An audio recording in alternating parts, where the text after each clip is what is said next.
Agora, em Gênesis 3, nós vamos nos deparar com uma rebelião, com uma rebelião contra o reino, onde Adão e Eva, instigados por Satanás, eles vão querer ser Deus no lugar de Deus. É essa a promessa que Satanás lhes faz, e eles compram essa promessa, eles aceitam essa promessa, e eles então afastam-se de Deus.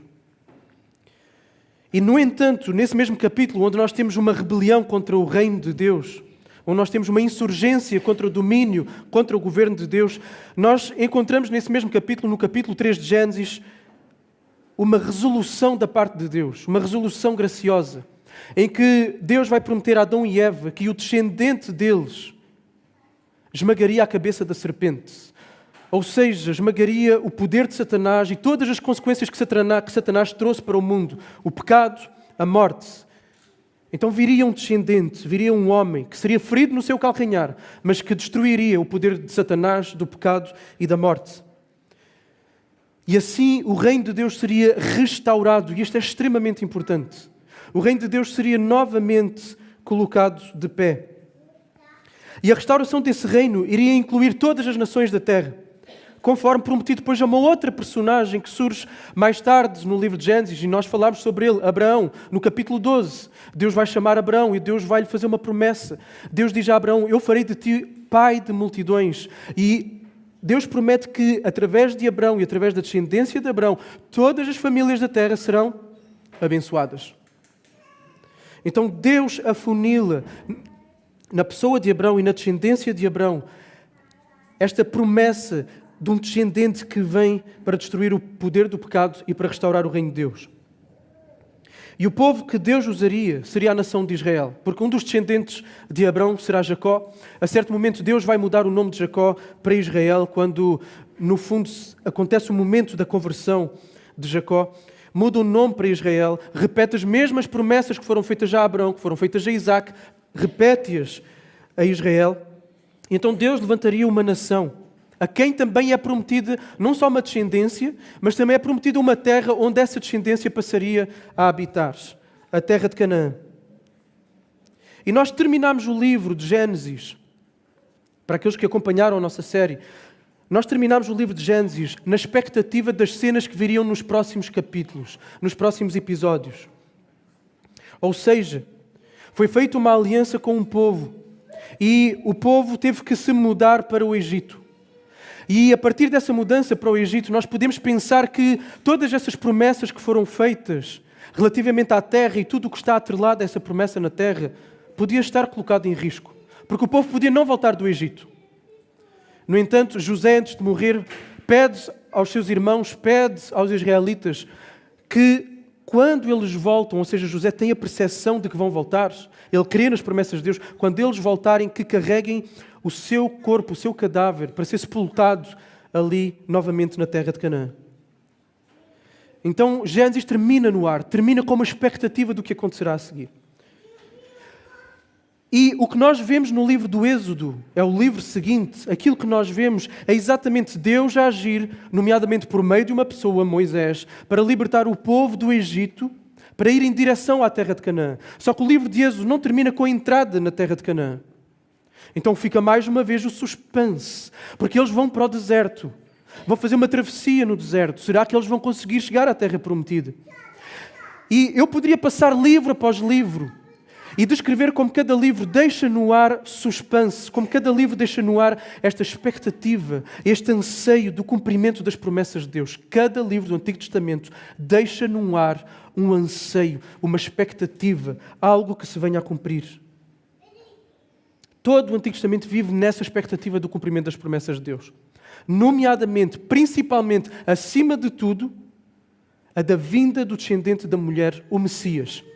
E esta é a grande promessa. Atrelada a esta promessa estão todas as outras, mas esta é a grande promessa. Então, no Antigo Testamento nós encontramos várias promessas, encontramos profecias, encontramos tipos e figuras. O que é que são os tipos e figuras? É, por exemplo, toda a construção do tabernáculo, o que está dentro do tabernáculo, por exemplo, os pães que estão no tabernáculo, 12 pães. Eles são figuras, são sombras que apontam para uma realidade superior. Qual é essa realidade superior? É aquele que se apresenta como sendo o pão da vida. É Cristo, que alimenta as nações. Okay? Então, no Antigo Testamento, nós encontramos tipos, figuras, como que se fossem setas para apontar para uma realidade superior que estaria por vir. Então, existe esta expectativa em todo o Antigo Testamento, esta inquietação ao longo dos séculos, até finalmente, depois de muitos séculos, na plenitude dos tempos, nós encontramos uma cena comovente, uma cena linda, descrita no Evangelho de Lucas. Lucas 2, 25 a 32, podem só ouvir. Diz assim: havia em Jerusalém um homem chamado Simeão. Ele era justo e temente a Deus e esperava a consolação de Israel. E o Espírito Santo estava sobre ele. E o Espírito Santo lhe havia revelado que ele não morreria antes de ver o Cristo da parte do Senhor. Assim, movido pelo Espírito, foi ao templo. E quando os pais levaram o menino Jesus para fazer por ele conforme ordena a lei, Simeão o tomou nos braços e louvou a Deus, dizendo: Senhor, agora podes deixar ir em paz o teu servo, segundo a tua palavra, porque os meus olhos já viram a tua salvação, a qual preparaste diante de todos os povos, luz para a revelação aos gentios e para a glória do teu povo Israel. Simeão teve a perfeita noção, Simeão teve a compreensão de que ali naquele momento, nos seus braços, estava o cumprimento de todos os anseios, de todas as expectativas, de todas as inquietações do Antigo Testamento. Tudo aquilo que o povo aguardava, Simeão tinha ali naquele momento nos seus braços, aquela criança, Jesus Cristo. O Espírito Santo revelou-lhe isso.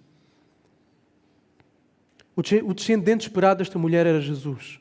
O descendente esperado de Eva era Jesus. Da tribo de quem havia sido prometida a monarquia, Judá. Jesus é descendente de Judá. Jesus é herdeiro daquele a quem tinha sido prometido uma dinastia eterna, o rei David. Jesus é o Cristo que veio restaurar o reino de Deus perdido lá no Éden. E os evangelhos, então, Mateus, Marcos, Lucas e João, vão apresentar Cristo, vão apresentar a vida de Cristo, vão apresentar o ministério de Cristo, vão apresentar os ensinos de Cristo. E Mateus, especialmente, vai mostrar como Jesus é o cumprimento de várias profecias do Antigo Testamento feitas centenas de anos antes. Demonstrando a divindade de Jesus, que Jesus é Deus, demonstrando que Ele veio anunciar e inaugurar, começar o reino de Deus, destronar o poder do pecado, da morte e do diabo, por meio do seu sacrifício na cruz, da sua ressurreição e da sua ascensão em glória aos céus. E um dos evangelhos que relata a vida, a obra, o ensino, o ministério de Jesus é o de Lucas. Onde Lucas se propõe, ele diz isso no seu prefácio, ele escreve a um homem chamado Teófilo, e ele propõe-se a narrar os factos históricos que aconteceram, a investigar, a ouvir testemunhas, para então fazer um relato daquilo que aconteceu. Agora, Lucas, no entanto, não vai parar de escrever no último versículo do capítulo 24, que é o último de Lucas. Lucas escreve uma obra composta por duas partes. O Evangelho de Lucas e o livro de Atos dos Apóstolos. Escritos ambos por Lucas, em que o segundo é a continuação do primeiro. Em Atos, ele continua a história de Jesus depois da ressurreição e da ascensão. Em Atos, ele vai focar a obra de Jesus, aquilo que Jesus faz, não no seu ministério terreno, mas aquilo que Ele faz por meio do seu Espírito na sua igreja. O ministério de Jesus por meio do Espírito na sua igreja. Então o ministério de Cristo, conforme registado no Evangelho, incluindo no de Lucas, não é o fim do trabalho de Jesus. Não é o fim daquilo que Jesus fez. Em Atos nós vemos a continuação da obra de Cristo através do Espírito e da igreja primitiva. E o trabalho de Cristo, através dos seus discípulos, no poder do Espírito Santo, continua até quando? Continua até os dias de hoje. Até os dias de hoje. Visando o avanço do reino, até a consumação desse reino, quando Ele voltar em glória. Como nós cantamos, Ele voltará.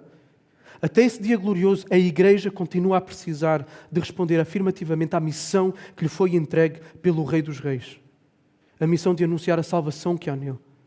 Expandir o reino, anunciar a proximidade do reino, a necessidade do arrependimento. E a Igreja deve fazer isto tudo. Como? E esse é o grande ponto de Atos. Esse é o grande ponto de Lucas através de Atos. A Igreja só consegue fazer isso se ela agir debaixo do poder do Espírito Santo. Só dessa forma.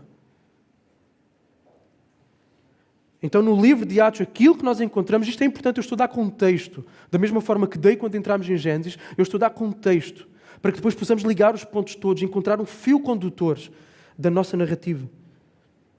No livro de Atos, então, o que nós encontraremos é um relato de como Deus agiu na igreja e através da igreja para cumprir a sua vontade. Para que nós hoje, que somos e nos sentimos tantas vezes impotentes, possamos compreender melhor o movimento do qual fazemos parte. Não é um movimento qualquer, não é uma instituição qualquer. É a instituição mais poderosa que existe na face da Terra. Mais do que qualquer governo, mais do que qualquer poder político. A Igreja de Jesus, contra a qual nem as portas do inferno conseguem prevalecer. Este movimento, a Igreja, é imparável. E Deus continua a trabalhar no mundo de muitas maneiras, às vezes misteriosas, de muitas maneiras, às vezes paradoxais, mas sempre de maneira poderosa. Porque o Evangelho é sempre poderoso. Porque qualquer conversão que haja, qualquer pessoa que se renda a Jesus, é uma obra poderosa de Deus. É um milagre de trazer alguém da morte para a vida. É o maior milagre. É a conversão de uma pessoa. Então o livro de Atos fala-nos do povo de Deus. Fala-nos do povo de Deus capacitado pelo Espírito de Deus com o objetivo da expansão da glória de Cristo. E essa é a razão da nossa existência. Ok?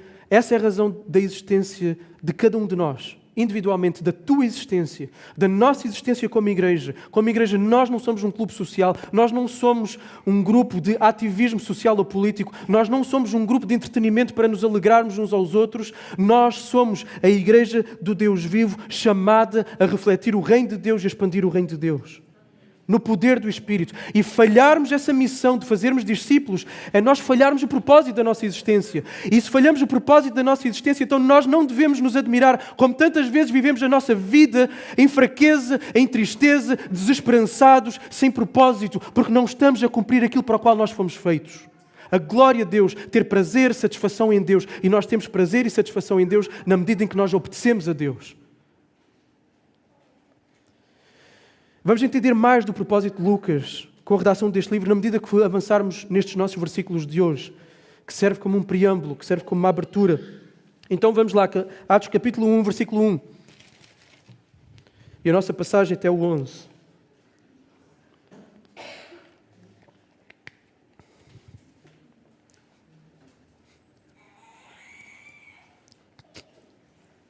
E diz assim, Atos 1, 1 a 11.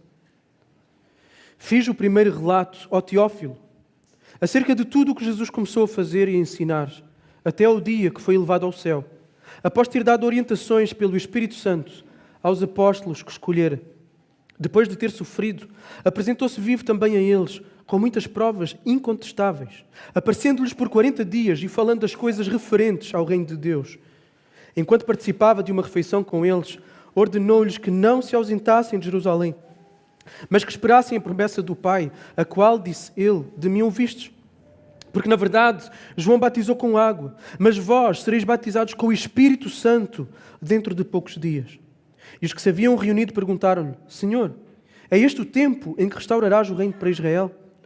E lhes respondeu, não vos compete saber os tempos ou as épocas que o Pai reservou por sua autoridade. Mas recebereis poder quando o Espírito Santo descer sobre vós, e sereis minhas testemunhas, tanto em Jerusalém como em toda a Judeia e Samaria e até aos confins da terra. Depois de dizer estas coisas, ele foi levado às alturas, enquanto eles olhavam, e uma nuvem o encobriu dos seus olhos. Estando eles com os olhos fitos no céu, enquanto ele subia, apareceram junto deles 2 homens vestidos de branco, que lhes disseram, homens galileus, porque estão a olhar para o céu? Esse Jesus que dentre vós foi elevado ao céu, virá do mesmo modo como o vistes partir. Até aqui, vamos orar. Senhor Deus, queremos pedir a Tua ajuda. Nós dependemos da Tua intervenção, da Tua graça, para entendermos a Tua palavra. Precisamos de Ti para que Tu inclines os nossos corações, não só para prestar atenção, mas para eles serem transformados à luz da verdade que queremos extrair com fidelidade deste texto. Senhor, que a Tua graça possa nos auxiliar, possa me auxiliar na fidelidade das Escrituras e no poder do Espírito. Pedimos-te e rogamos-te isso, sabendo que dependemos inteiramente de Ti. No nome de Jesus. Amém. Então, nos primeiros 5 versículos, encontramos o prefácio do livro, onde Lucas, que é o escritor que foi inspirado por Deus para redigir este livro, dirige-se a um homem chamado Teófilo. Nós não temos informações acerca de Teófilo. E ele vai afirmar que no primeiro relato, e aqui ele está-se a referir ao Evangelho que ele escreveu, o Evangelho de Lucas, ele escreveu acerca do que Jesus começou a falar, começou a fazer e começou a ensinar até ao momento então que ele subiu, que ele ascendeu aos céus. Jesus, depois de ter ressuscitado, Jesus apareceu aos seus discípulos e apareceu a várias testemunhas. Daí Lucas vai dizer que ele apresentou provas incontestáveis da sua ressurreição, porque de facto Jesus apareceu corporeamente, com o seu corpo. Ele estava vivo de facto, não eram aparições espirituais, não eram visões. Não, era o seu corpo físico presente diante de várias e diversificadas testemunhas. E Jesus, enquanto estava com os apóstolos foram os homens que ele escolheu ainda durante o seu ministério para enviar a pregar. Enquanto ele estava com eles, Jesus deu-lhes, durante esse período, antes de ascender aos céus, deu-lhes orientações, deu-lhes comandos, ordens específicas. E o ponto central do ensino de Jesus, durante esse período, reparem, o ponto central do ensino de Jesus foi o reino de Deus. E já vamos falar um pouco mais sobre isso. Numa das refeições que Jesus tem com os discípulos, e aqui o facto de ele ter uma refeição com os discípulos, fortalece exatamente esta verdade da ressurreição corporal de Jesus. Porque ele está a comer, okay? Ele está a ingerir alimento. Ele tem um corpo físico. Okay? Um espírito não come. É preciso ter um corpo para se comer. Então, numa das refeições que Jesus tem com os discípulos, Jesus dá-lhes uma ordem muito específica. Fiquem em Jerusalém até receberem aquilo que o Pai prometeu, até receberem o Espírito Santo. E depois ele alude à promessa que é feita por João Batista nos vários evangelhos, em que João Batista diz: eu batizo com água, mas virá aquele que batizará com o Espírito Santo e com fogo. Ou seja, batizará com o próprio Deus, com o Espírito de Deus e com juízo, porque o contexto da passagem é esse. Então, esta era a promessa que Jesus tinha feito também ainda durante a sua vida, antes da crucificação. Ele tinha prometido o Consolador, tinha prometido o Espírito Santo, tinha prometido que não deixaria os seus discípulos órfãos. E no versículo 6, nós vamos encontrar aí uma pergunta feita pelos discípulos. E esta pergunta, provavelmente, ela decorre face ao ensino que Jesus estava a dar a eles durante estes 40 dias antes da ascensão. Como Lucas já nos disse aqui, Jesus estava a ensinar acerca do reino. E eles então vão fazer uma pergunta acerca do reino. E eles perguntam a Jesus: Jesus, é agora nesta altura, é agora neste tempo que tu vais restaurar o reino para Israel? Talvez eles se lembrassem daquela promessa que Jesus fez aos discípulos a certo momento, de que eles se sentariam em tronos, em 12 tronos, para julgar as tribos de Israel. Ou então eles pensam que a vinda do Espírito Santo está associada a esta restauração do reino. Agora, independentemente disso, de qual foi a razão que os levou a fazer esta pergunta, a pergunta deles reflete algo importante. A pergunta deles reflete que eles ainda têm a visão, a perspectiva de que o reino que Jesus está para trazer é um reino político. Ok? Toda a expectativa messiânica que vem desde o Antigo Testamento aguardava que o Messias fosse um líder poderoso, um guerreiro político, fosse destronar os invasores, no caso os romanos, e fosse devolver e restaurar toda a glória a Israel, como nos tempos de Salomão e de David. Isso não aconteceu e essa foi uma das razões pelas quais crucificaram Jesus. Porque eles escolheram Barrabás. Barrabás tinha sido um dos que se tinha levantado numa insurreição contra os romanos. Então eles preferiam ficar com alguém que tivesse lutado pelos seus interesses, por um reino político, e decidiram crucificar aquele que tinha prometido muito e não fez nada nesse aspecto. Porquê? Porque o reino de Deus, o reino de Jesus, era de outra natureza. E por isso a resposta que Jesus vai dar aponta noutra direção em relação à natureza deste reino. Em primeiro lugar, ele vai lhes dizer: olha, vocês não têm que se preocupar com o calendário de Deus. Os tempos e as épocas competem a Deus. Vocês têm uma tarefa. E qual é a tarefa? É o que ele vai colocar no versículo 8. A vossa tarefa é serem minhas testemunhas, tanto em Jerusalém como na Judeia, Samaria, até aos confins da terra. Agora, para o cumprimento dessa tarefa, uma tarefa humanamente impossível, eles receberiam poder ao descer sobre eles o Espírito Santo. Então Jesus vai dar duas promessas aí no versículo 8. Às vezes só olhamos para uma, mas são duas. Primeira promessa: sereis minhas testemunhas.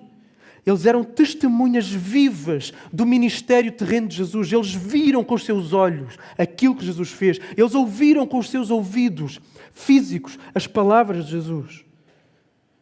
Então, aqui há a promessa de que eles seriam testemunhas. A segunda promessa, receberão poder.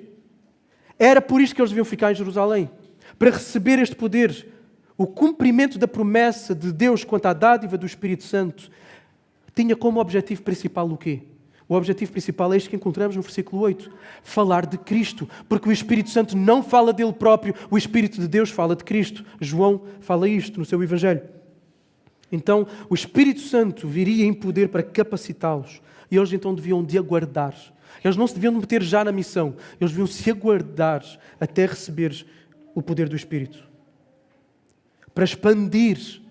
E reparem neste pormenor, porque isto é importante para todo o livro de Atos. Para expandir o reino de Deus além de Jerusalém. Sair da capital de Israel para ir até aos confins da terra. Era essa a natureza do reino que Cristo estava a inaugurar, ok? Esta é a natureza do reino. Um povo de todas as línguas e nações. Não mais um povo restringido a uma etnia, mas um povo de todas as línguas e nações que reconhece o Rei, que aceita o Rei, que crê no Rei, que se submete ao Rei, a Cristo. Depois então de lhe dar estas instruções, Jesus ascende aos céus na vista dos discípulos. Há uma nuvem que vem e a nuvem sempre aponta para a glória de Deus, então a presença divina de Deus cobre a subida de Jesus. Os discípulos ficam a olhar para o céu e certamente experimentam uma mistura de sentimentos. Primeiro, é um fato inédito observar alguém a ascender aos céus. E em segundo lugar, certamente sentiram tristeza por ver finalmente o momento da despedida acontecer. Agora, enquanto eles olhavam para o céu, dois anjos apareceram, perguntando-lhes: porquê é que vocês estão aí a olhar para o céu? E depois vai-lhes dar uma promessa. Vai-lhes dar uma promessa. Aquele que vocês viram subir, descerá, voltará. E neste texto eu quero destacar 3 ideias. Há 3 aspectos que se destacam nestes primeiros 11 versículos de Atos e que são extremamente importantes para todo o desenrolar do livro e para quem nos vai acompanhar então ao longo desta série. 3 aspectos. Primeiro, Cristo como o Rei do Reino. Segundo, a natureza do reino de Deus. E terceiro, a expansão do reino. O Rei do Reino, a natureza do reino, a expansão do reino. Os 3 aspectos que podemos tirar daqui. Então, primeiro, o Rei do Reino. Lucas começa por fazer uns apontamentos em relação à pessoa de Jesus, logo aqui no início de Atos, que remetem imediatamente o leitor para aquilo que ele já relatou anteriormente, para o Evangelho, o que Jesus fez e ensinou. Fala aqui do sofrimento de Jesus, ou seja, da sua morte, da sua paixão. Fala aqui da ressurreição de Jesus. Porquê? Porque Jesus apareceu com provas incontestáveis. E fala aqui da sua ascensão. Então temos aqui apontamentos que levam o leitor para a memória daquilo que já foi falado no Evangelho. A vida, a morte, a ressurreição e a ascensão de Jesus. Lucas faz questão de mencionar as provas incontestáveis, ou seja, inegáveis. É facto. Não é invenção. Não é achismo, é facto, provas incontestáveis da ressurreição corporal de Jesus. E logo no início do seu Evangelho, Lucas aponta para Cristo através da reação daquele homem idoso, que eu falei aqui no início, na introdução, Simeão. Simeão pega Jesus nos braços e ele reconhece que aquele é o anseio de todo o povo do Antigo Testamento, que é o cumprimento de todas as promessas. Então a expectativa da vinda do Salvador era o centro dos anseios do povo de Deus e do Antigo Testamento. Começa logo na promessa que é dada a Adão e Eva. E eu volto a frisar isto. Porque é importante, nós às vezes ouvimos pregações. Ouvimos a história deste, a história de Paulo, a história de José. Ouvimos a história de Silas. E vamos ouvindo histórias. E ouvimos-las desconexas. E é extremamente importante nós termos uma noção da teologia bíblica, ou seja, a história da redenção, como todos os pontos se ligam. Porquê? Porque toda a Escritura é centrada em Cristo. O Antigo Testamento apontando para Jesus, o Novo Testamento apontando para o Jesus que veio e para o Jesus que voltará. E todas essas pequenas histórias, elas não são um fim em si mesmo, elas fazem parte de uma grande história. E nós temos que aprender a ler as Escrituras dessa forma, caso contrário, perdemos a essência das Escrituras. Então, logo no início, a promessa que é dada a Adão e a Eva, de que o filho da mulher esmagaria a cabeça da serpente e restauraria o governo de Deus. Esta promessa seria renovada a Abraão, afirmando que por meio dele, da sua descendência, todas as famílias da terra seriam abençoadas. O Messias viria da família de Abraão e um dos descendentes de Abraão foi David. E a David foi prometido um trono eterno, uma dinastia eterna. Agora, além do povo esperar alguém que restaurasse o reino, o povo também esperava que o próprio Deus, com a vinda do Messias, habitasse no meio do seu povo. Que o próprio Deus viesse com a sua presença habitar no meio do seu povo. E nós encontramos esse desejo, essa expectativa, essa profecia feita no livro de Isaías. Isaías diz que ele se chamará como? Emanuel, Deus conosco. Então o Messias traria a sua presença, a presença de Deus para junto do seu povo. Outra expectativa veterotestamentária, ou seja, do Antigo Testamento, é de que ao Messias, a este rei, ninguém resistiria. Todo o domínio, toda a honra, todo o poder seria dado a ele e não haveria inimigo nenhum que lhe pudesse resistir. Daí que as pessoas, quando Jesus chega e se apresenta como um Messias, ou as pessoas começam a deduzir que ele é o Messias, as pessoas vão criar esta expectativa de um reino político. Mas, de facto, Jesus é irresistível no seu poder. E em Daniel nós encontramos uma profecia que é feita, uma visão que Daniel tem, em que o Filho do Homem recebe do ancião de dias todo o domínio, todo o poder e toda a glória, o reino, de modo que todos os povos, todas as línguas, todas as nações o servem. E esta pessoa é Jesus. Jesus é exatamente aquele que o povo de Deus ao longo dos séculos tanto aguardava. Descendente de Abraão, descendente de David, o próprio Deus feito homem que habitou, foi Emanuel no meio do seu povo e que por meio do seu sacrifício destruiu o poder do pecado, de Satanás e da morte. E a ressurreição de Jesus é extremamente importante. A ressurreição de Jesus é a prova, a evidência do facto de que Jesus venceu a morte e venceu o pecado. Jesus foi vindicado pelo próprio Pai. É o Pai a ressuscitar o Filho, é o Pai a afirmar que o Filho viveu a vida perfeita de justiça e que o Filho, por meio do seu sacrifício, o sacrifício é válido para o perdão dos pecados do seu povo. A ressurreição física é a prova de que a morte não pôde deter Jesus. E a morte é consequência do quê? Do pecado. Então Jesus vencer a morte significa que Ele venceu também o pecado e o domínio do pecado. E Jesus venceu Satanás. Como diz Paulo, tendo despojado os principados e poderes, os expôs em público e na mesma cruz triunfou sobre eles. Colossenses 2,15. Antes de subir aos céus, Jesus afirmou aos seus discípulos no Evangelho de Mateus: toda a autoridade me foi dada nos céus e na terra. Ele recebeu o domínio. Ele é este Filho do Homem que da mão do ancião de dias recebeu o domínio, a glória, a honra, o reino. E a sua ascensão para sentar à direita de Deus afirma exatamente essa glória. Tal como David tinha dito. Um texto muito conhecido que é citado também no Novo Testamento. Alguns vão se lembrar aqui. Disse o Senhor ao meu Senhor: senta-te à minha direita até que eu tenha colocado os teus inimigos debaixo dos teus pés. Ou seja, Jesus subiu e assentou-se à direita de Deus, até todos os inimigos estarem vencidos. O último deles, a morte. Então, como diz Paulo aos Filipenses, também o exaltou com soberania e lhe deu o nome que está acima de qualquer outro nome, para que ao nome de Jesus se dobre todo o joelho dos que estão nos céus, na terra e debaixo da terra, e toda a língua confesse que Cristo é o Senhor, para a glória de Deus Pai. Jesus foi exaltado em glória. Agora, Ele não só subiu, Ele voltará. Conforme os anjos prometeram aqui aos discípulos, Jesus voltará em glória. Ele se revelará do céu, como diz 2 Tessalonicenses 1:7-10, com os seus anjos poderosos em chama de fogo, punindo os que não conhecem a Deus e os que não obedecem ao Evangelho do nosso Senhor Jesus. Estes sofrerão como castigo, perdição eterna, longe da presença do Senhor e da glória do seu poder, quando, naquele dia, Ele vier para ser glorificado nos seus santos e admirado em todos os que houverem crido. Ele vai voltar em poder e em glória. A ressurreição de Jesus, atestada por várias testemunhas, a sua ascensão, a promessa do seu retorno, afirmado logo aqui no início de Atos, é extremamente importante. Porquê? Porque estabelece à partida que Jesus é o Rei que governa toda a história, incluindo a história da Igreja. O Rei que governa a história e que na base desse poder e desse domínio comissiona os seus discípulos, comissiona os apóstolos a serem testemunhas desse mesmo Rei e do reino. As promessas feitas serão cumpridas. As orientações que foram dadas deverão ser obedecidas. Porquê? Porque este reino é imparável e é indestrutível. Então vamos ao segundo ponto, a natureza do reino. Está claro neste texto. Os discípulos perguntaram, lembram-se da pergunta que os discípulos fizeram, se aquele é o momento em que Deus restauraria para Israel o reino. Há uma conversa que Jesus tem com Pilatos, num dos seus julgamentos, antes da sua crucificação, em que Jesus afirma categoricamente que o reino dele não é deste mundo. João 18:36. O reino que Jesus veio inaugurar era de natureza diferente daquela que o povo judeu estava à espera. Tanto que a dado momento Jesus vai falar durante o seu ministério algo surpreendente para eles. Ele vai dizer: o reino já está presente, o reino já começou, o reino já foi inaugurado.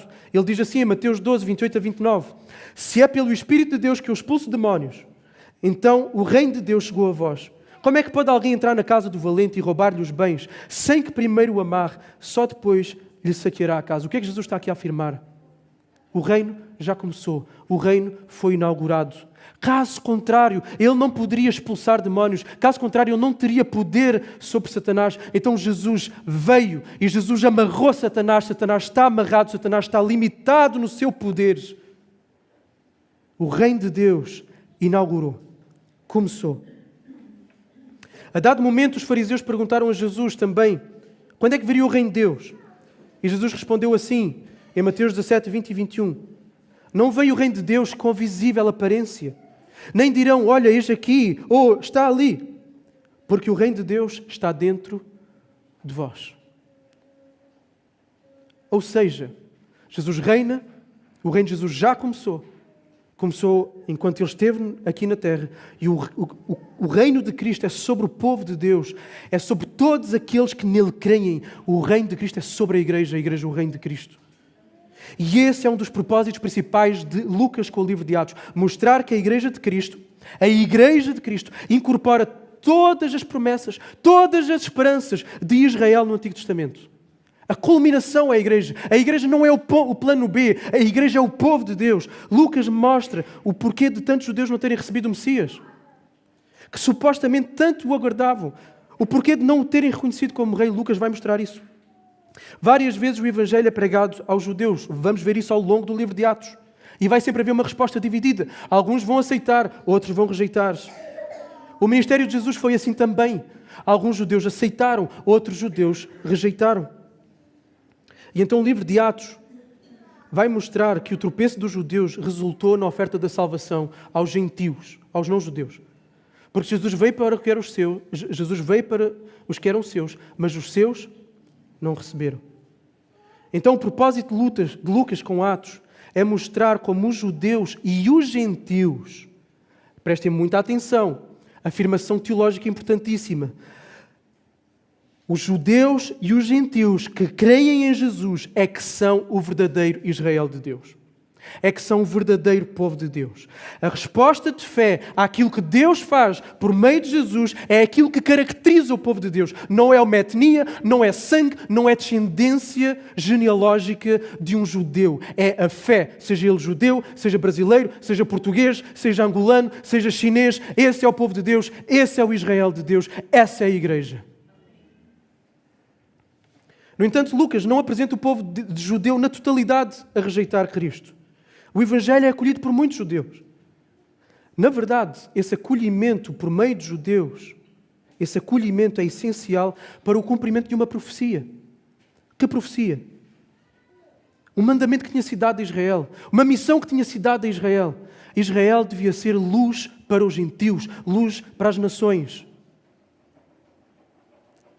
Eles deviam ser bênção para as famílias da terra. É isso que Deus diz a Abraão. É suposto ser isso que Israel devia fazer. Só que Israel estragou tudo. Israel, na sua infidelidade, não foi luz, foi vergonha para o nome de Deus. Por isso tiveram que ser exilados. Mas mesmo no exílio, Deus deu promessas. Deus sempre guardou um remanescente. Para quê? Para partir da nação de Israel, Ele poder trazer salvação e luz para os gentios. Qual era a nacionalidade de Jesus? Judeu. Os apóstolos, judeus. Então, A restauração de Israel está aqui. A restauração de Israel não é política. A restauração de Israel é esta, em que os judeus que aceitam Cristo, que reconhecem a fé de Cristo, são a restauração de Israel. Porquê? Porque são exatamente eles que depois vão proclamar Cristo para as outras nações. A tenda de David é restaurada aqui, conforme diz a profecia de Amós. É restaurada na medida em que eles reconhecem o rei. Essa é a restauração de Israel.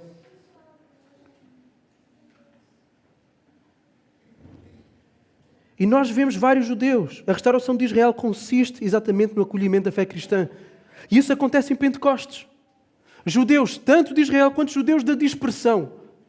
Nós vemos vários fariseus converterem-se. Nós vemos um dos fariseus, apóstolo Paulo, que escreveu a maioria do Novo Testamento.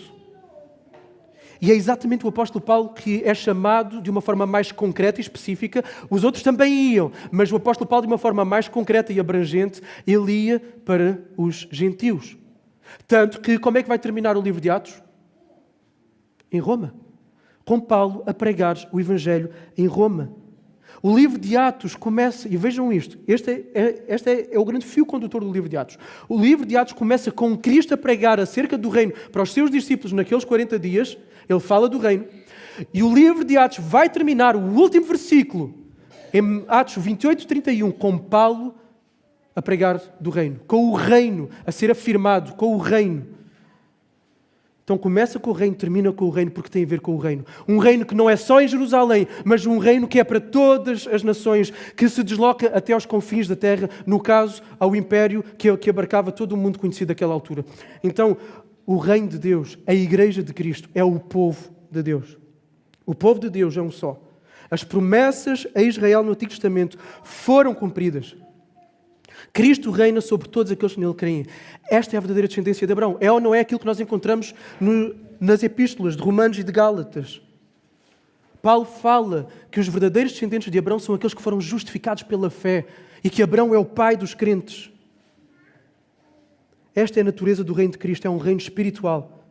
Um reino em expansão para todas as nações, onde judeus e não judeus que creem em Cristo são contados como um povo só. Não é isso que Paulo fala em Romanos? Não é isso que Paulo vai desenvolver também nas outras cartas? Que já não há um muro de separação, mas que são um só povo? É a igreja de Cristo. Judeus e gentios. Um dia esse reino será visível, sim. Um dia esse reino terá contornos políticos, sim. Quando Cristo voltar em glória a subjugar todos os seus inimigos, julgar os vivos e os mortos, estabelecendo o seu reino físico. Onde? Onde? Nos novos céus e na nova terra. Quando Jesus voltar é para estabelecer definitivamente, de uma vez por todas, o seu reino que Ele inaugurou enquanto esteve conosco. Terceiro ponto, e depois vamos ligar as pontas, ok? Terceiro ponto, a expansão do reino. É exatamente com base nesta autoridade que Jesus tem como Rei do Reino. É exatamente com base nesta verdade de que o reino de Deus expande a todas as nações para constituir um só povo. É com base nisto aqui que Jesus vai comissionar os seus discípulos a expandirem o reino. Mateus 28, 19 e 20. Vão e façam discípulos de todas as nações, pregando, batizando. Este é o terceiro grande ponto que encontramos na nossa passagem. As duas promessas que são feitas por Jesus no versículo 8 aos seus discípulos estão ligadas à expansão do reino. Os discípulos seriam testemunhas de Jesus, da obra de Jesus. Agora, para serem testemunhas eficazes, eles teriam que receber poder. Sem poder, não há testemunha eficaz. Jesus, o Rei que subiu em glória, um dia vai voltar. Ele ordenou aos seus discípulos para irem fazer outros discípulos, pregarem o Evangelho, todas as nações. No entanto, nós ao olharmos para os discípulos, descritos nos Evangelhos, que sob ameaça fogem dispersos, Pedro, que diante de uma serva, fica todo cheio de medo, nega o nome de Jesus, nega conhecer Jesus. Será que nós conseguimos imaginar estes homens, diante das autoridades locais em Israel, a enfrentá-los, sem retratarem a sua posição? Será que conseguimos imaginá-los a ir diante de outras nações, nações estrangeiras que eles não conhecem, submeter a sua vida em risco por amor a Jesus? Não conseguimos imaginar ao ler os Evangelhos. Mas encontramos uma história totalmente diferente ao lermos o livro de Atos. Porquê? Porque Jesus disse, fiquem aqui e esperem até que sejam revestidos de poder do alto. Só aí então é que eles podem sair de Jerusalém. Só aí então é que eles podem ir para a Judeia, para a Samaria e para os confins da terra. Até o poder descer, fiquem em Jerusalém. para serem revestidos, para pregarem com eficácia o Evangelho. Jesus tinha prometido o Espírito.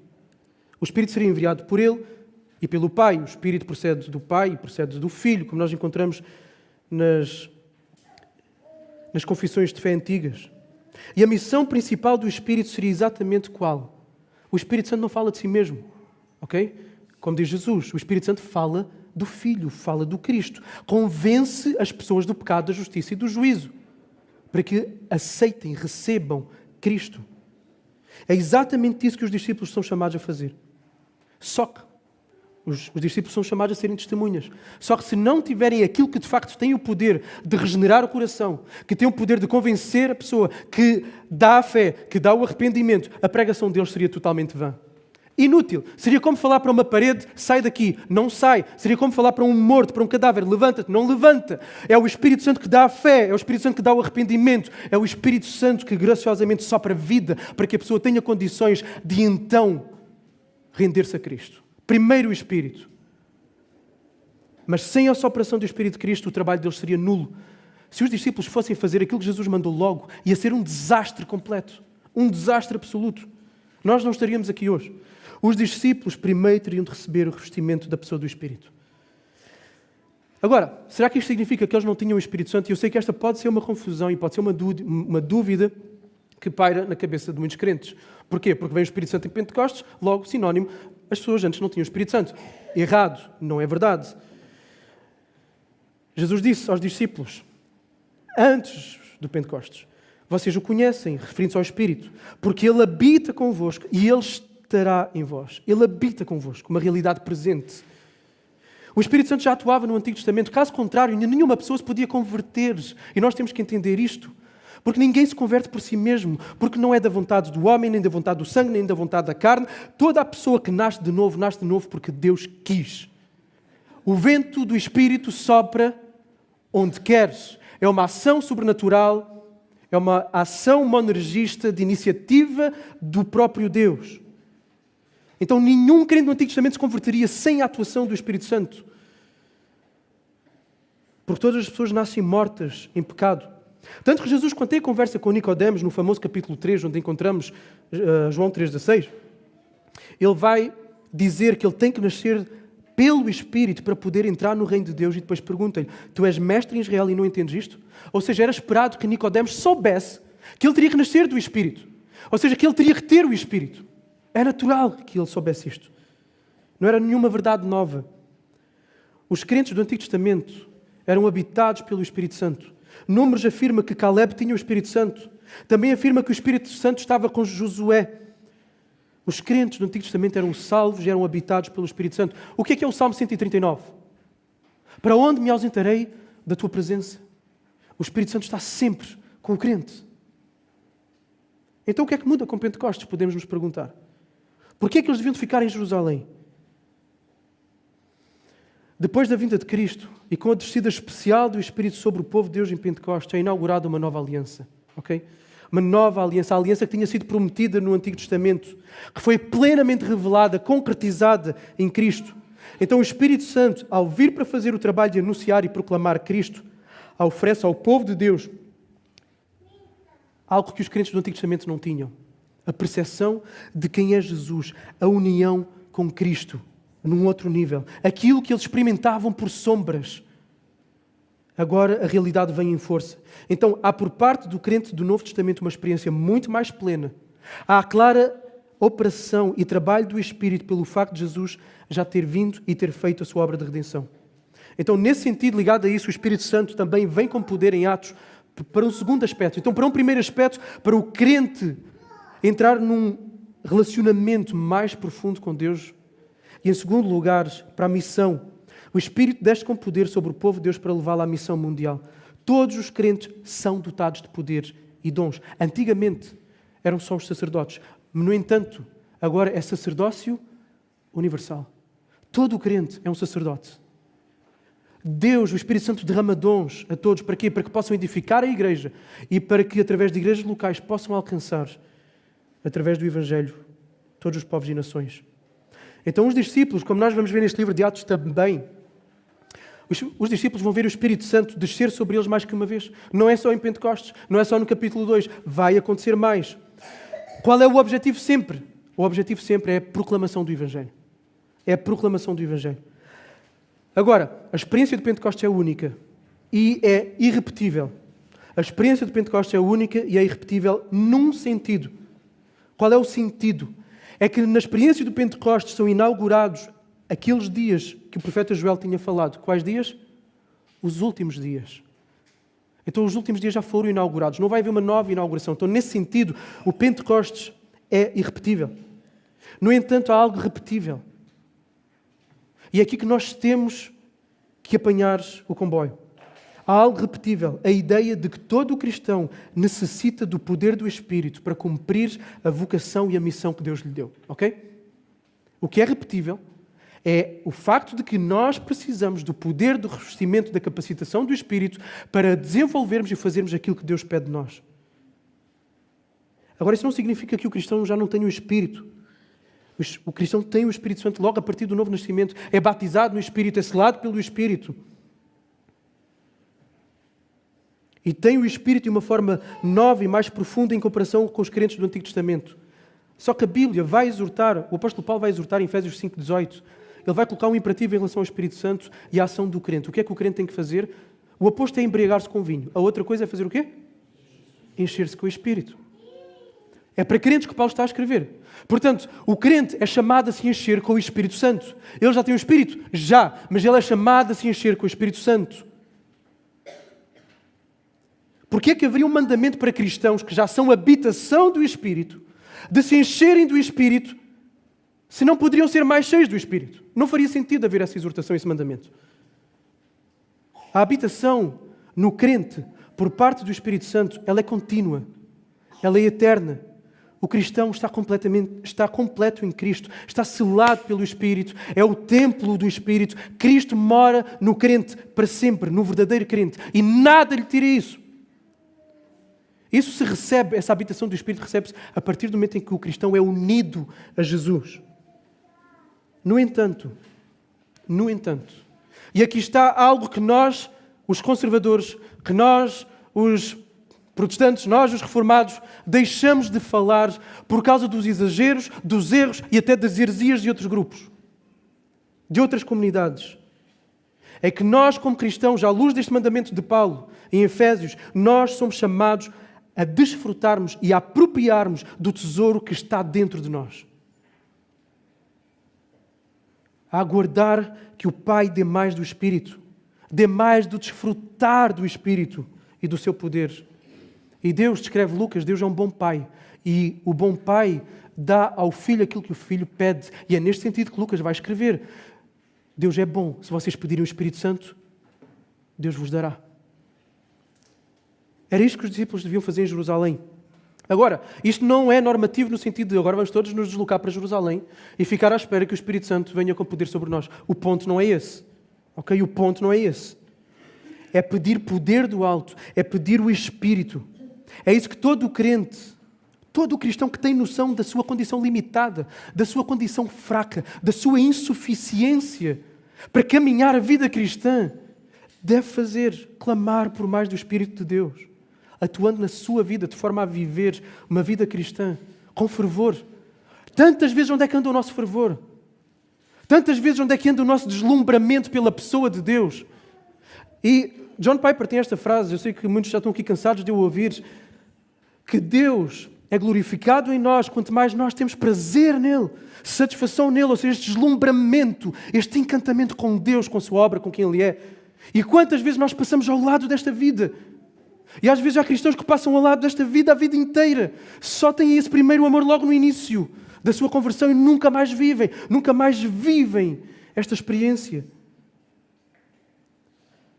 Na nossa condição fraca, tantas vezes insuficiente, nós precisamos, para não cairmos em mornidão, para transformarmos a nossa adoração em deslumbramento com a beleza de Deus, para termos uma força nova para vencermos tentações que são tantas vezes recorrentes na nossa vida, para ter unção para exercer o ministério, a fim de termos discernimento para tomar decisões, acerca da vontade de Deus, a fim de recebermos renovo, para podermos criar os nossos filhos exatamente nos caminhos do Senhor, para proclamar, para evangelizar, para levar o Evangelho aos outros. Nós precisamos disto. Nós precisamos do Espírito, nós precisamos do poder do Espírito, nós precisamos ser revestidos do Espírito. Enviar os discípulos sem antes esperarem em Jerusalém pelo poder do Espírito seria um desastre, eu já disse, volto a dizer. Um crente a enfrentar o pecado, um crente a enfrentar o mundo, um crente a enfrentar o diabo, sem o revestimento poderoso do Espírito Santo, vai ser um desastre.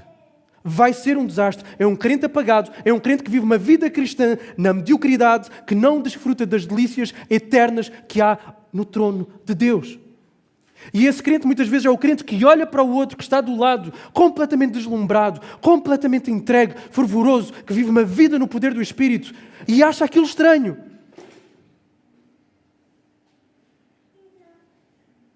Isto não é conversa fiada, aquilo que eu estou aqui a dizer, não é conversa de alguns meios cristãos diferentes de nós. Eu já disse e volto a dizer, na verdade nós temos medo de falar destes assuntos e de falar do Espírito e de falar do poder do Espírito por causa dos maus tratos que outros fazem com esta verdade bíblica. A verdade é que não são poucos os cristãos, verdadeiros filhos de Deus, e o ponto não é este.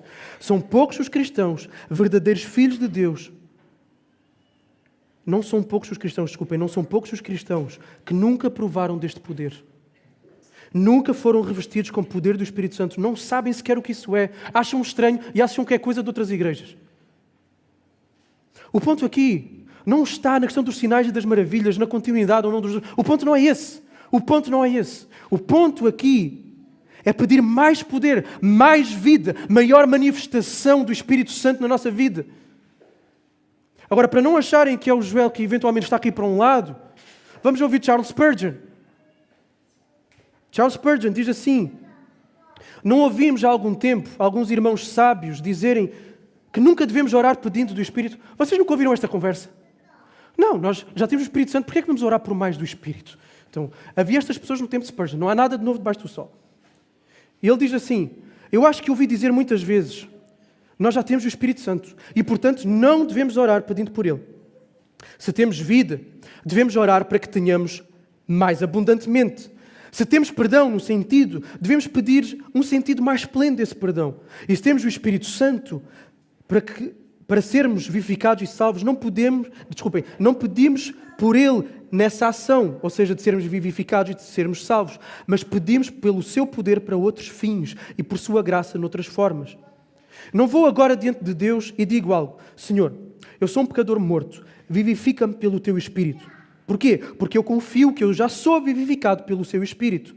Mas sendo vivificado, eu clamo agora: Senhor, não deixes que a vida que me deste se esvaia até se tornar muito débil, mas dá-me do Teu Espírito para que a vida dentro de mim se torne forte e poderosa e possa subjugar todo o poder da morte dentro dos meus membros, para que eu possa pôr em prática o vigor e a energia que vem de Ti mesmo através do Espírito.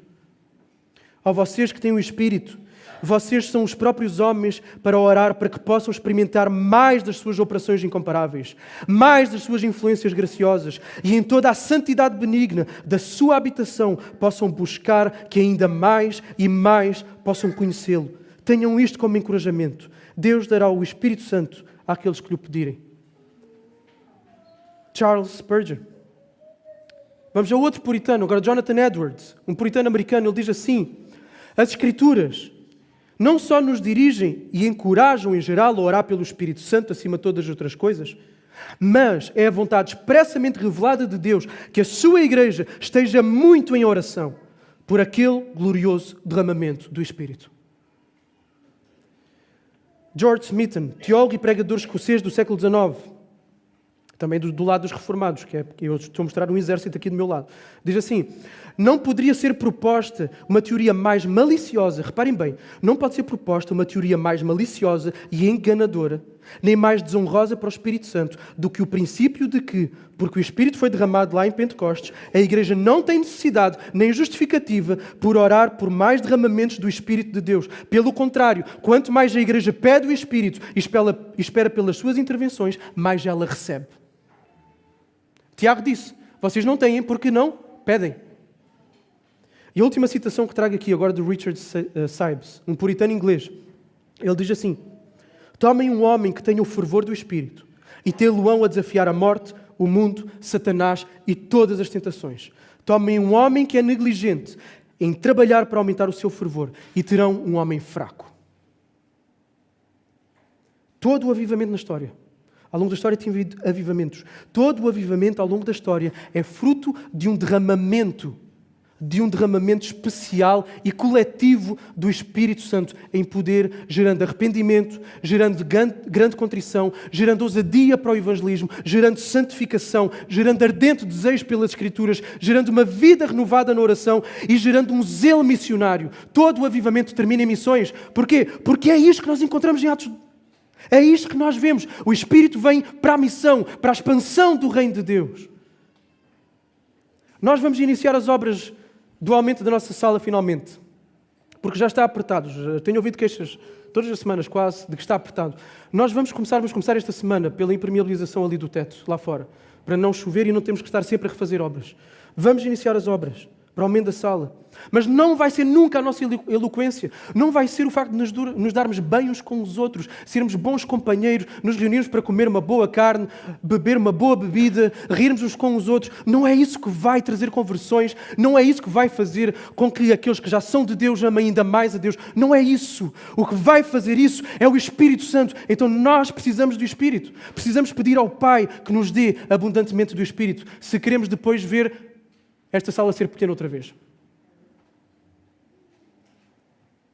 O nosso Rei deixou-nos uma missão, deixou-nos uma ordem, expandirmos o seu reino. Ele deu-nos vocações diferentes, sim. Deu talentos diferentes, sim. Colocou cada um de nós em contextos diferentes. O derramamento com poder do Espírito Santo não é só para o pastor, ou para os pastores, ou para os pregadores, ou para os missionários, plantadores de igreja. Não, o derramamento do poder do Espírito Santo veio só sobre os apóstolos. Não. Veio sobre todos os discípulos, para que todos eles, no caso estavam em Pentecostes, voltando para as suas terras, proclamassem o Evangelho. O que é que nós encontramos em Roma quando Paulo chega a Roma? O que é que já lá estava? Uma igreja. Não foi Paulo, possivelmente não foi nenhum dos apóstolos. Foram discípulos comuns, da vida comum, com talentos, com vocações diferentes.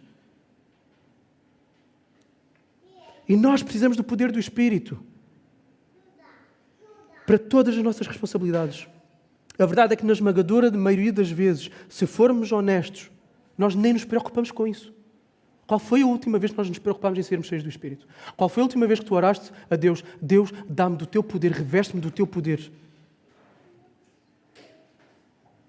Não vivemos intencionalmente nessa direção. Ou se de facto desejamos isso, não sabemos como responder às responsabilidades que Deus nos dá de forma eficaz. E vejam uma coisa, a simples tarefa, a simples responsabilidade de ser pai, de ser mãe e de conduzir os filhos no caminho do Senhor é sobrenatural. A conversão dos nossos filhos não é nenhuma operação nossa. Não é por muito que façamos o culto doméstico. Não é porque os levamos à igreja. Não é porque falemos da nossa própria experiência com Deus que eles serão convertidos. Eles serão convertidos pela operação do Espírito Santo. E um pai e uma mãe, nas tarefas simples do dia-a-dia, das rotinas corriqueiras, comuns, ordinárias do dia-a-dia, precisa de tanto revestimento do poder do alto, como precisa um pregador no domingo de manhã aqui. Nós, no nosso local de trabalho, para mantermos um testemunho íntegro, na universidade, para tu manteres um testemunho íntegro, para não seres desviado nem para a esquerda nem para a direita pelas tentações que chamam pela tua carne, para tu te poderes manter firme, precisas do poder do Espírito. Para venceres aquelas tentações que têm sido recorrentes na tua vida e que não consegues vencer, precisas do poder do Espírito. Para leres a Bíblia com avidez, com vontade, e ela se abrir diante dos teus olhos como um tesouro, como um diamante brilhante, tu precisas do poder do Espírito. No nosso casamento, o casamento é um milagre. O casamento é milagre. O casamento não fica de pé. São dois pecadores que moram juntos. O casamento precisa do poder do Espírito. A vida da igreja, o estarmos aqui uns com os outros, o darmos as aulas às crianças, o exortarmos uns aos outros, porque todos nós somos chamados a discipularmos uns aos outros. Essa é a vida de igreja. E para essa vida de igreja, para a exortação, para o consolo, para o ensino, para a instrução, para toda a vida de uma membresia saudável, isso só é possível com o quê? Com o poder do Espírito. Pode haver artificialidades que nós fazemos, nós podemos criar um bom ambiente artificial em igreja, mas o ambiente que de facto é espiritual, é a união que é produzida pelo vínculo do Espírito. Agora,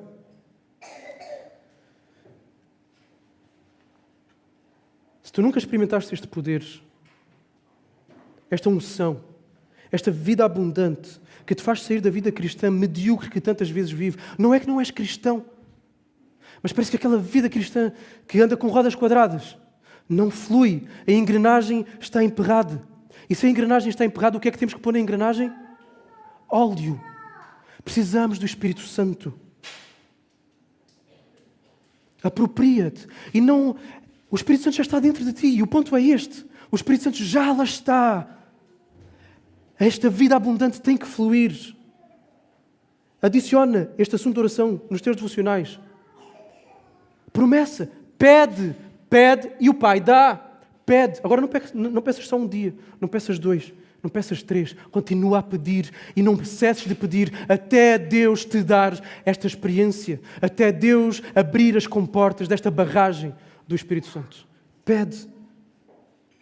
Demonstra a intensidade do teu desejo por mais do Espírito. Nós falámos disto no acampamento. Há vários meios de graça. São instrumentos pelos quais Deus dá mais dele próprio à igreja, aos crentes, os meios de graça. Um dos meios de graça é a oração e aliado à oração está um meio que pode ser usado em certos momentos, que é o jejum, para demonstrar exatamente a intensidade do desespero. Ou seja, eu estou a afirmar, eu quero mais de Deus do que eu quero aquilo que é básico para viver, a comida. Então, quando eu jejuo, eu estou a afirmar que Deus é mais importante do que aquilo que me mantém vivo. Então, se for preciso, jejua, para teres mais deste poder do alto. Se várias áreas da tua vida cristã, como a leitura da Bíblia, a vida em igreja, o culto, o evangelismo, a oração, acontecem desta forma que não flui, ou que acontece a muito custo, clama pelo Espírito Santo. Pede e vais ser surpreendido. Isto não é coisa de certas igrejas, pessoal. Não é. Não é. Isto é bíblico, isto é a Bíblia. Sem este poder, a tua vida cristã vai ser medíocre. O exercício das tuas responsabilidades como pai, como marido, como esposa, como filho, como membro de igreja, como líder de ministério, vai ser medíocre. Vai ser feita na tua própria força. Ou até um desastre. E às vezes até as coisas podem acontecer. Agora, se as coisas até acontecem assim, imaginem, se tu abrires as velas da embarcação e o vento do Espírito soprares, a tua embarcação vai longe. Tal como os discípulos oraram até serem revestidos do alto, ora, até seres revestido do alto. É isso que nós precisamos como igreja local. Estamos sentados à mesa do Rei, temos um banquete inigualável de bênçãos espirituais acessível. Comamos, desfrutemos das delícias do reino em que já estamos, já fomos inseridos. E este Rei, que já nos alimenta, que já nos dá tanto dele, um dia voltará. Ele entregou-nos uma missão e entregou-nos um dom, um poder, entregou-nos munições para a guerra. E muitas vezes lamentamos, queixamos-nos, porque não vemos essa guerra avançar. Porque temos medo de evangelizar. Porque estamos amedrontados. Porquê? Porque o nosso papel como pai parece que é muito medíocre, é fraco, parece que as coisas não acontecem em casa. O nosso casamento, nada. Falta poder do Espírito. E se tu estás aqui nesta manhã e ainda não fazes parte deste reino, eu quero-te convidar a fazeres de Cristo o teu rei nesta manhã. Ele é rei, quer tu o reconheças como rei ou não. Ele é rei. Ele um dia vai voltar e vai julgar a cada um, vai te julgar a ti. E se tu não o tiveres como rei nesta vida, tu vais ter como um juiz que te vai condenar por toda a eternidade. Então entrega a tua vida ao rei nesta manhã. E concluo. É um facto histórico. É um facto incontestável que Jesus ressuscitou. Ele é o cumprimento, como nós vimos, de inúmeras profecias, inúmeras promessas. Ele é o próprio Deus que se fez homem. Ele veio restaurar o reino de Deus, destruir o poder de Satanás, o pecado e a morte. E a consumação dessa vitória ainda está para acontecer. Vai acontecer, mas até lá, os eleitos do Pai devem ouvir a pregação do Evangelho e integrarem o reino. Quando o último eleito for salvo, aí sim virá o fim. Foi o que Jesus disse. Esta é a história da redenção. Esta é a história que importa. Esta é a grande história a que as nossas histórias se devem juntar. A nossa história não é sobre a carreira profissional, não é sobre a casa que nós vamos comprar. A nossa história é a grande história que Deus está a desenrolar. E é nesse lugar que nós somos chamados a trabalhar. No entanto, nós não seremos bem-sucedidos se não clamarmos por este poder, se não tivermos este poder. Eu termino com as palavras de Jesus. Peçam e vos será dado. Busquem e acharão. Batam e a porta vos será aberta. Porque todo aquele que pede, recebe. Quem busca, acha. E o que bate, a porta será aberta. E qual o pai dentre vós, se o filho pedir pão, lhe dará uma pedra? Ou se lhe pedir peixe, lhe dará uma cobra em lugar do peixe? Ou se pedir um ovo, lhe dará um escorpião? Se vocês, sendo maus, sabem dar coisas boas aos vossos filhos, quanto mais o Pai Celestial dará o Espírito Santo aos que o pedirem. Vamos orar.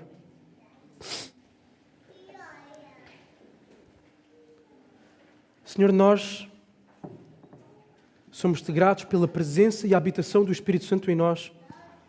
Algo absolutamente inegável. Absolutamente inegável. É o Espírito Santo em nós que nos regenerou, que nos fez crer, que nos fez render a Cristo. O Espírito Santo que nos uniu a Cristo, que nos uniu ao corpo de Cristo. Jesus, queremos mais do Teu Espírito. Queremos ser revestidos de poder, como a Tua Igreja, ao longo do livro de Atos, foi mais que uma vez. Como a Tua Igreja tem sido, ao longo da história, revestida mais do que uma vez. Nos avivamentos. Senhor, nós temos orado, já orámos várias vezes por avivamento aqui na nossa cidade, no nosso país. E queremos continuar a pedir por avivamento. Mas sabemos que esse avivamento só vem na medida que o Teu Espírito vem em poder e em glória, em atuação, para conversão, para santificação, para missão. Jesus, conduz cada um de nós. Eu peço, Senhor Jesus, por todos aqueles que neste momento no seu coração estão frios, estão estagnados na sua vida cristã e se calhar até oferecem alguma resistência a estas palavras e que se encontram nesta manhã aqui. Espírito Santo, incomoda-os, por favor.